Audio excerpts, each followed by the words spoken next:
So I just got back from a trip to Switzerland and we hired a car for 3 days from Geneva and drove it down to the Alps, and I saw mountains for the first time ever in my life, which was like amazing.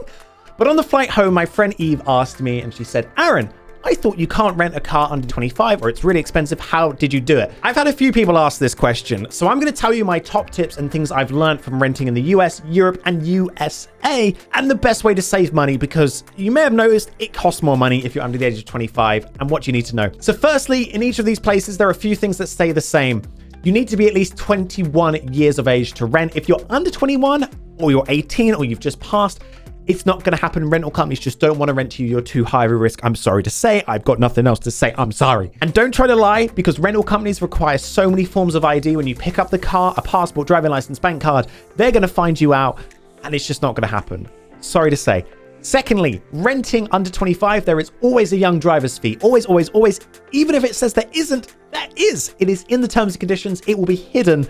It's always there. Make sure you know what it is. Even if you book online and pay up front, when you get to the rental desk, they'll go, you don't look like you're over 25 to us. Here's the fee you got to pay. And if you say, hey, I didn't know about that, they'll go, yeah, you signed the terms and conditions.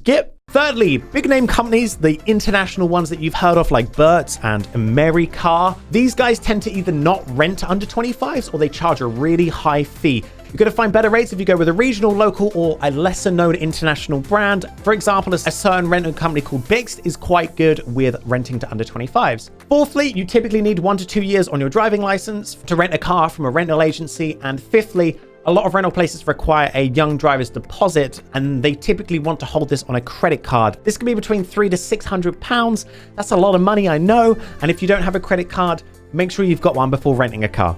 So what's my experience in the UK? Well, renting in the UK is the most difficult out of all of these three. The big companies tend to just not cover those under 25. So if you're in a city and not near a big airport, you're quite limited in choice. It's going to be very hard for you to find a car to rental at a good price. However, if you're flying into an airport like Heathrow or Gatwick or visiting from outside the country, or you just live nearby, picking up a car from these places is cheaper because these smaller, lesser known companies are there and they charge the lower fees. Hopefully that all makes sense. Every rental company in the UK requires you to be over the age of 21, and all of them are going to charge a young driver's fee. However, there is one option to consider. If you have an EU driving license, is getting short-term insurance on a friend's car instead. There are apps like Cover and Vago these days, and you can pay for an hour or just a couple of days worth of insurance, and that will almost always be cheaper than renting a car and paying the young driver's fee.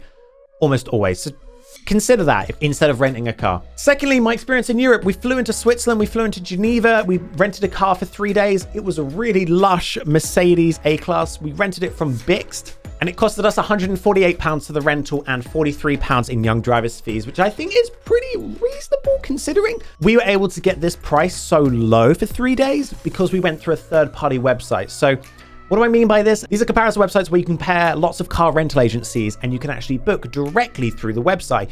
And sometimes they included the young driver's fee for us. It was still broken down on the receipt, but it was a lot cheaper than us booking it directly with Sixt. If we were going to book it with Sixt, it was going to be about £148 and then almost £120 in young driver's fees. So keep that in mind. Use a third-party website, check prices, compare prices, as they may be cheaper. The rules in Switzerland for me was I had to be over the age of 21 and I had to hold my license for 2 years. And I think we got such a nice car because Geneva is quite a businessy, political city. So people hiring the cars aren't typically tourists. So hence, that's how I think we got a nicer car there. In the US, in August of 2018, me and Ellen were in Disney World and we wanted to hire a car to go see some family. So we went and found a local Bixt. Once again, Bixt, quite good with renting to under 25s. But this time we booked direct with them and it costed us £126 for the actual car for 3 days. It was a really beaten up Toyota. It was not nice. I tell you. But the young driver's fees were £54, which was quite steep, we thought.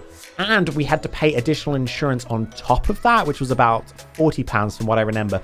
So overall, it costed us more to book directly with Sixt and to rent a car in the US than it was in Switzerland because of the young driver's fees. However, their requirements were a lot less. You only had to be 21 and held your license for 1 year.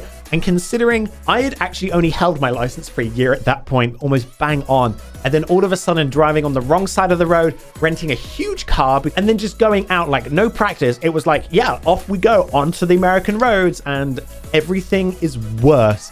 But that's for another video. So overall, it is completely doable to rent a car under the age of 25. You just got to remember, under the age of 21, not going to happen. There are additional fees if you're under the age of 25. Always. Some companies won't rent to you. Look for more local, regional, or lesser known companies still with good reviews, as they tend to charge lower young drivers fees, and use a comparison website on car rentals. It will almost always be cheaper to do it that way. If you have any more suggestions on things you wish you knew after you pass your driving test, tell me down in the comments and I'll make a video on it. Make sure to hit subscribe. We're trying to get to 1,000 subscribers, and I shall see you next time. Bye.